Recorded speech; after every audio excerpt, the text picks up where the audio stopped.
কিরে কি ঝামেলা হইছে? কি হয় নাই বলেন? আরে কি হইছে সেটা তো বলবেন কেউ। এভান্টি কি হইছে? ভাইয়া বরের নামে একটা মিস্টেক হয়েছে, পি এর জায়গায় ডি হয়ে গেছে।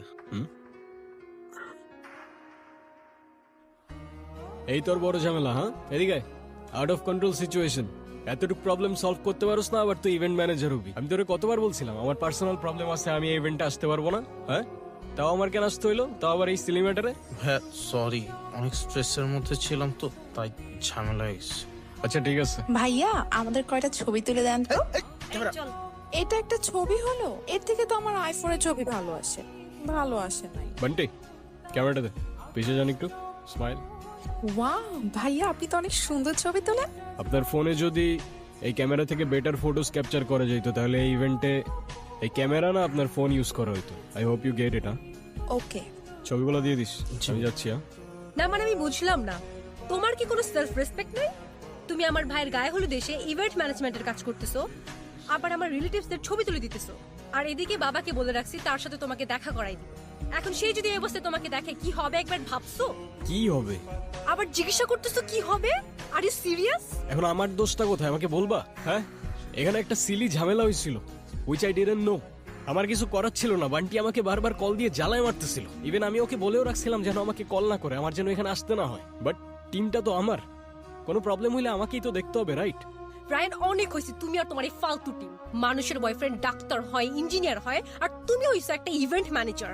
আজ যাইরা বাবা যদি জানতে পারে তুমি একটা ইভেন্ট ম্যানেজমেন্টে কাজ করো, কোনোদিন তোমার সাথে আমাকে বিয়ে দিবে না। এখন আমি তো এইটাই করি, it is what it is. কি করবো আমি এটার ব্যাপারে? তোমার কিচ্ছু করা লাগবে না, তুমি তাকিয়ে তাকিয়ে দেখো আর অন্য আরেকজন এসে আমাকে বিয়ে করে নিয়ে যাক, তখন এসে ছবি তুলি। এই তোমার কি আমার এক্সপেরিয়েন্স সম্পর্কে কোনো ধারণা নেই? এই কাজ করে তুমি আমাকে হ্যাপি রাখতে পারবা? এখন তোমার এই কথাগুলোর কি উত্তর দিব আমি তো জানি না। আমি যতদূর জানি ভালো থাকতে খুব বেশি কিছু তো লাগে না। পকেটে 2 বেলার খাবার, বাসা ভাড়ার খরচটা, আর পাশে ভালোবাসার মানুষটা থাকলেই তো এনাফ হবার কথা না? এই তোমার এসব ইনস্টাগ্রামের রিলসের ডায়লগ আমাকে শোনায় না। গত 2 বছর একই কথা বলে আসতেছে। বাবা অলরেডি আমার জন্য একটা ছেলে ঠিক করে রাখছে, আর তার বাবা অনেক রিচ।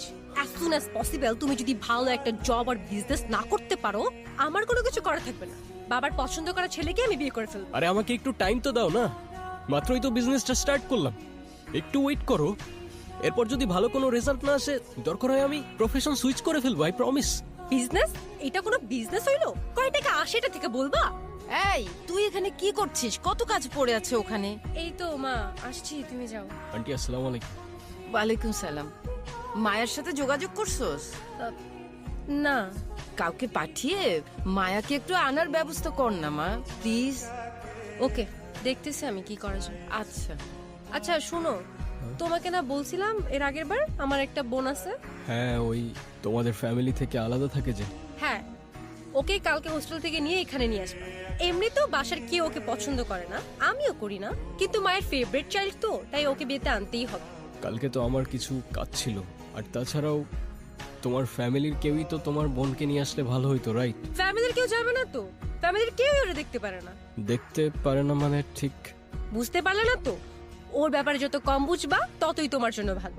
এমনিতেও ও আমাদের ফ্যামিলির জন্য না থাকার মতোই। ছোটবেলায় বাবা ওকে বাসা থেকে বের করে দিছে, তারপর থেকে বড় কোনো অকেশন ছাড়া ওর সাথে দেখা হয় না। আমি মায়ের হোস্টেলের অ্যাড্রেস তোমাকে হোয়াটসঅ্যাপ করতেছি। আর শুনো, ওরে কি দিয়ে আনতে যাবা? কেন? বাইক? খবরদার এই বাইক নিয়ে যদি আনতে গেছো, ফার্স্ট ইমপ্রেশন বলো একটা কথা আছে। কতবার বলছি একটা গাড়ি কিনো, একটা গাড়ি কিনো। এখন আমি গাড়ি কেনার জন্য এত টাকা কোথায় পাবো? বাইকটাই তো বন্ধুর থেকে ধার নিয়ে চলতেছি।